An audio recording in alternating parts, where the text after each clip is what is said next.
Il-Gvern irrikonoxxa dak li qal il-Partit Nazzjonalista din id-darba fil-qasam tal-IVF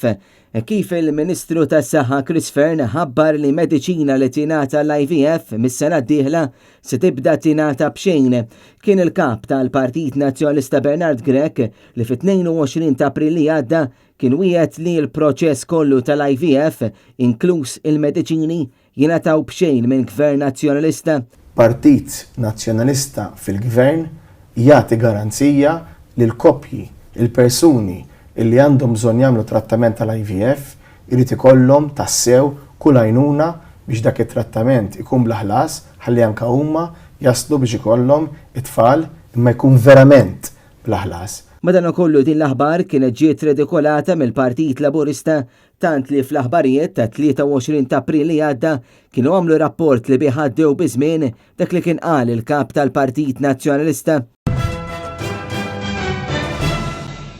Bernard Grech kien skorretta għal kollox dwar is-servizz tal-IVF pajjiżna kif intervista fuq il-paġna ta' Facebook tiegħu f'attentat li jirbaħ xi punti politiċi spiċċa żelaq fin-niexef u qal li dan it-trattament mhux qed jingħata b'xejn. Madankollu ftit tal-ġimgħat biss wara l-Ministru tas-Saħħa minkejja l-kampanja qarrieqa tal-Partit Laburista li l-proċess kollu tal-IVF kien diġà b'xejn fil-Parlament ammetta li koppji li jkunu għaddejjin minn dan il-proċess iħallsu ammonti kbar ta' flus f'mediċini u kien għalhekk li ħabbar dak li kien ilu jgħid il-Partit Nazzjonalista li l-mediċini se jibdew jingħataw b'xejn mis-sena d-dieħla.